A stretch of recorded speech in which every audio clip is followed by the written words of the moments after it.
Good morning students. आज हम लोग एक्सरसाइज 3.4 के क्वेश्चन नंबर सेकंड से स्टार्ट करेंगे। क्वेश्चन नंबर 2 है, निम्न समस्याओं में रैखिक समीकरणों के युग्म बनाइए और उनके हल यदि उनका अस्तित्व हो विलोपन विधि से ज्ञात कीजिए। देखिए क्वेश्चन नंबर सेकंड में 5 पार्ट दिया गया है।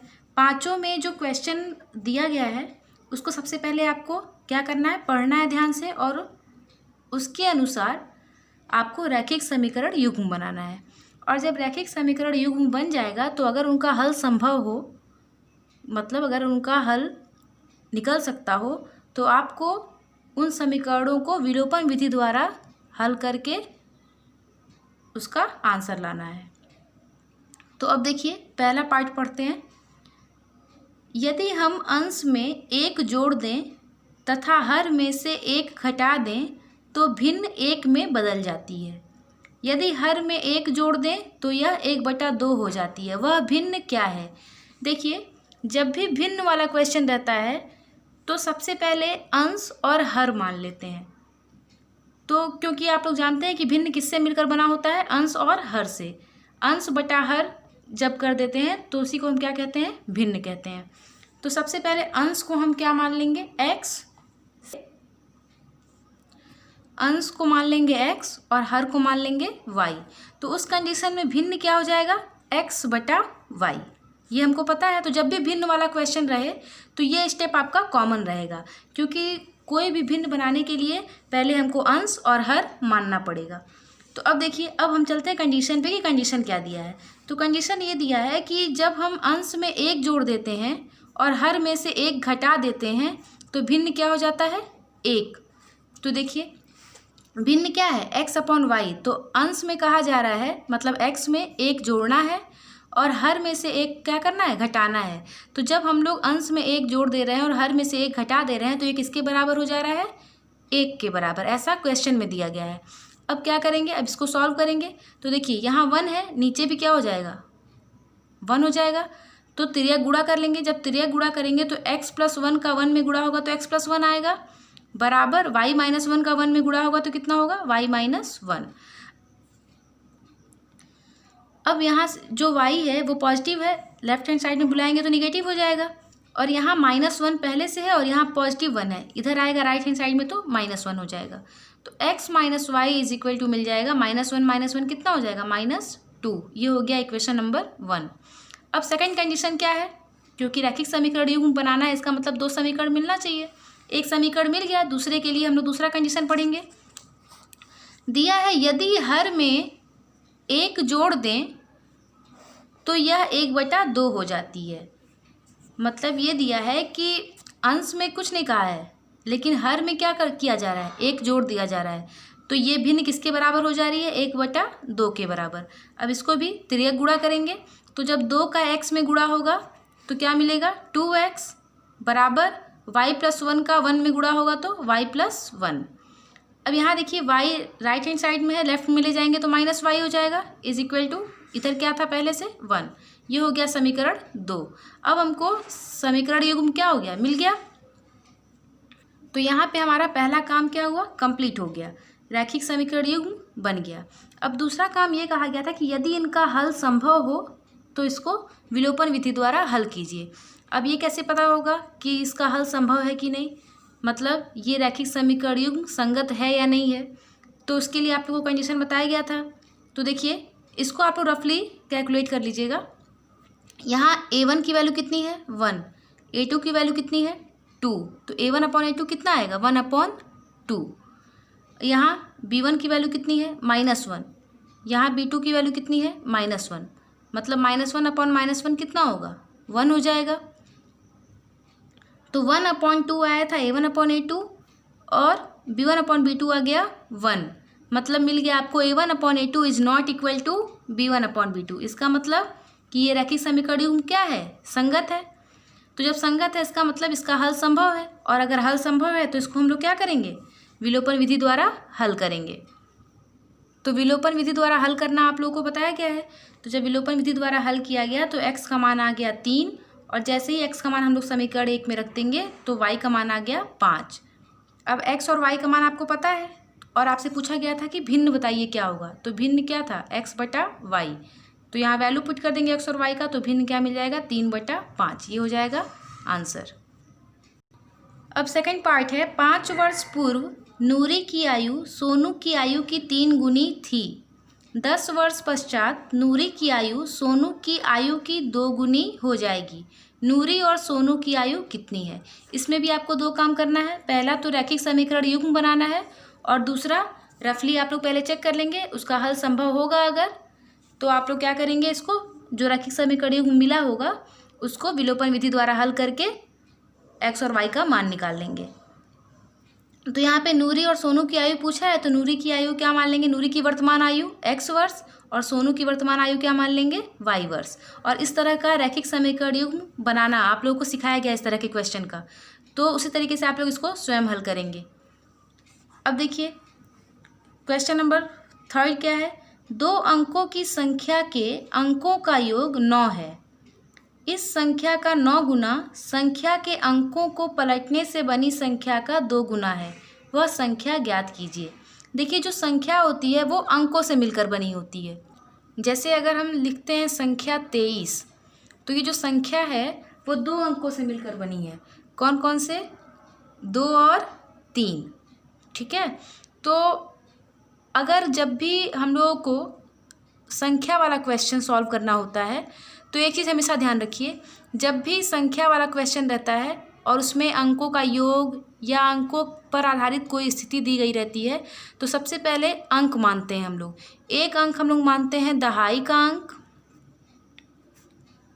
और दूसरा अंक हम लोग मानते हैं इकाई का अंक, ठीक है।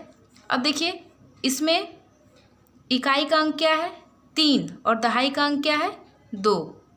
उसी तरीके से जब हम लोग संख्या वाला क्वेश्चन करते हैं, तो सबसे पहला काम ये करते हैं समीकरण बनाने के लिए, जैसे भिन्न में हम लोग अंश और हर मान लेते थे, वैसे ही संख्या वाला जब क्वेश्चन करते हैं तो उसमें दहाई का अंक और इकाई का अंक मान लेते हैं, और उसके बाद संख्या बना लेते हैं। तो तरीका ये है कि दहाई का अंक कुछ भी मान लीजिए x मान लेते हैं इसको, और इकाई का अंक y, और तब संख्या का फॉर्मूला होता है 10 गुणे दहाई का अंक प्लस इकाई का अंक। ये आप लोग हमेशा ध्यान रखेंगे।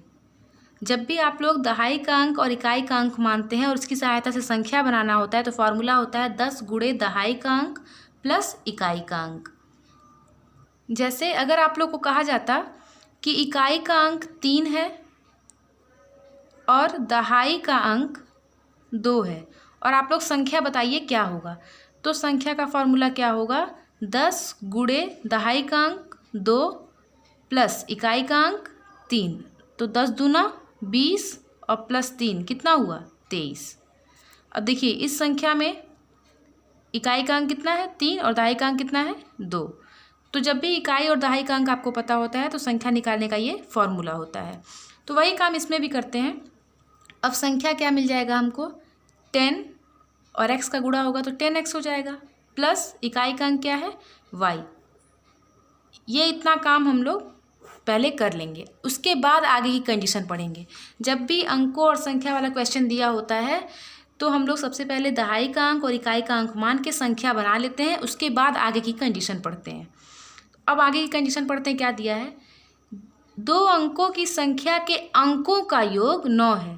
अंक हम लोग क्या माने थे, x और y, और इनका योग कितना दिया है, इनका योग दिया है 9। ये हो गया समीकरण 1। अब दूसरी कंडीशन पढ़ते हैं, इस संख्या का 9 गुना, मतलब ये जो संख्या हम लोग बनाए हैं ये, इसका 9 गुना, तो ये संख्या थी और इसका 9 गुना मतलब 9 से गुणा कर देंगे। क्या कहा जा रहा है, संख्या के अंकों को पलटने से बनी संख्या का 2 गुना है। अब देखिए ये जो संख्या है, ये 2 गुना है, किसका 2 गुना है, संख्या के, ये जो संख्या है इसके अंक को पलट दें तो जो संख्या बन रही है उसका 2 गुना है। अंकों को पलटने का मतलब ये होता है कि जहाँ देखिए ये संख्या बनी हुई थी पहले से, अब इसमें जब अंकों को पलटेंगे तो x की जगह y लिखेंगे और y की जगह x लिख देंगे। तो यहाँ पे पलटने से जब अंकों को पलटेंगे तो संख्या क्या बनेगी, 10y प्लस x। तो प्रश्न में कहा जा रहा है कि जो संख्या बनी थी उसका 9 गुना इन अंकों को पलटने से जो संख्या बन रही है उसका 2 गुने के बराबर है। अब इसको सॉल्व करेंगे तो 9 का 10 में गुणा करेंगे तो 90 हो जाएगा, और यहाँ है x का मल्टीप्लाई होगा तो 90x, प्लस 9 का y में गुणा होगा तो 9y, फिर यहाँ पे 2 का 10y में गुणा होगा तो 20y, और प्लस 2 का x में गुणा होगा तो 2x। अब यहाँ पे 90x प्लस 9y, 20y को इधर लाएंगे तो माइनस में हो जाएगा, 2x को इधर लाएंगे तो -2x इज इक्वल टू 0। तो 90x में से जब 2x घटाएंगे तो कितना आएगा 88x, और फिर यहाँ पे प्लस 9y माइनस 20y मतलब हो जाएगा -11y इज इक्वल टू 0। अब अगर हम लोग इसमें चाहें तो 11 कॉमन भी ले सकते हैं, तो 11 कॉमन लेंगे तो बचेगा 8x minus y is equal to 0, या फिर 11 को उधर भेज देंगे तो आपका इक्वेशन बन जाएगा 8x minus y is equal to 0। ये बन गया समीकरण 2। तो समीकरण 1 और 2 बन गया, रैखिक समीकरण युग्म आपको मिल गया। तो आप लोग को क्या करना है, इसको विलोपन विधि द्वारा हल कर देना है अगर इसका हल संभव हो। तो संभव होने के लिए आप लोग को बताया गया है कि रफली कैलकुलेट कर लीजिएगा आप लोग। यहाँ देखिए a1 का मान 1, यहाँ a2 का मान 8, तो 1/8 हो जाएगा a1/8, और यहाँ b1 का मान 1 और b2 का मान -1, मतलब 1/-1 -1 हो जाएगा। तो a1/a2 is not equal to b1/b2, मतलब जो रैखिक समीकरण युग्म है वो संगत है, तो इसका हल संभव है। अब इसके बाद आप लोग इसको क्या करेंगे, विलोपन विधि द्वारा हल करके x और y का मान निकाल लेंगे, और जैसे ही x और y का मान निकल जाएगा आप लोग इस फॉर्मूले में पुट कर देंगे तो संख्या निकल जाएगी। यही आप लोगों से क्वेश्चन में पूछा गया है। अब नेक्स्ट पार्ट है, मीना 2000 रुपये निकालने के लिए एक बैंक गई। उसने खजांची से 50 रुपये और 100 रुपये के नोट देने के लिए कहा। मीना ने कुल 25 नोट प्राप्त किए। ज्ञात कीजिए कि उसने 50 रुपये और 100 रुपये के कितने कितने नोट प्राप्त किए। यानी निकालना है हमको कि मीना को 50 रुपये के कितने नोट मिले और 100 रुपये के कितने नोट मिले। तो जो ज्ञात करना है उसको हम लोग मान लेंगे कि मीना को 50 रुपये के कितने नोट मिले x, और 100 रुपये के कितने नोट मिले y। अब देखिए मीना ने कुल कितने नोट प्राप्त किए, 25 नोट, मतलब देखिए 50 रुपये के नोटों की संख्या हम लोग x मान लिए और 100 रुपये के नोटों की संख्या हम लोग y मान लिए, और कुल नोटों की संख्या कितनी कही जा रही है 25, मतलब इन दोनों का योगफल कितना होगा 25 होगा। x प्लस वाई बराबर 25 पहला इक्वेशन हो गया।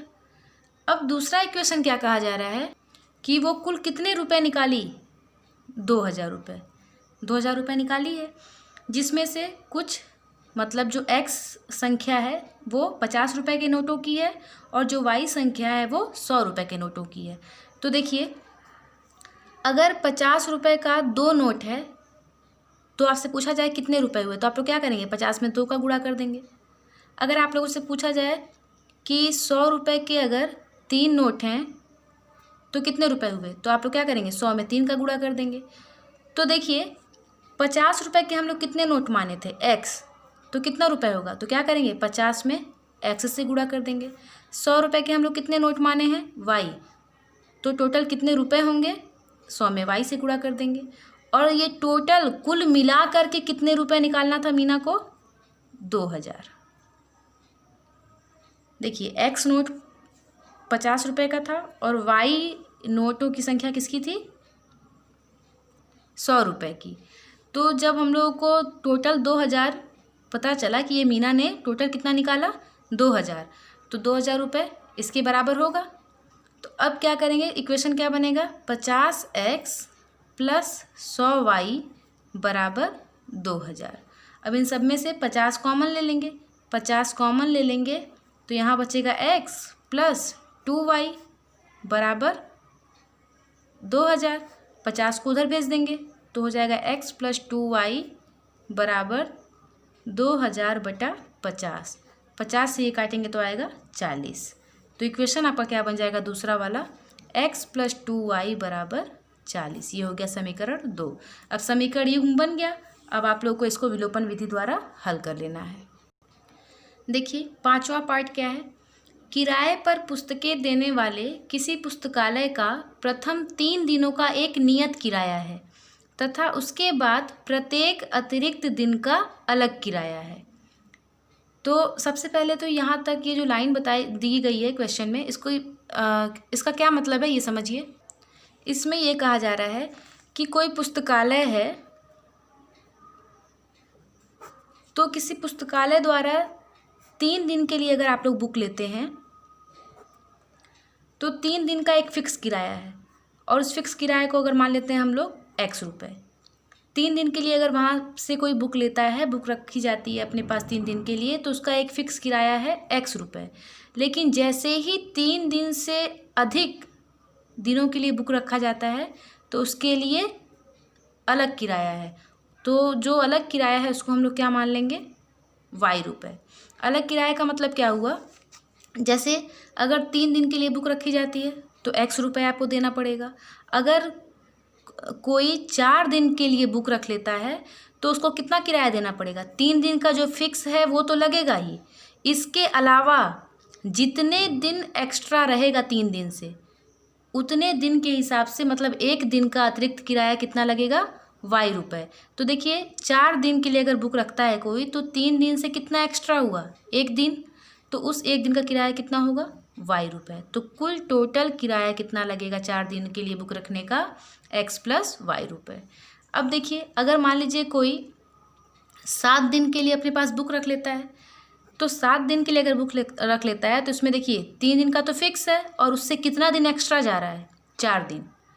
तो अब 3 दिन का किराया कितना लगेगा? ये तो फिक्स है X, और प्लस 4 दिन अतिरिक्त हो गया तो 1 दिन का अतिरिक्त किराया कितना है? Y रुपये। तो 4 दिन का कितना हो जाएगा? 4Y।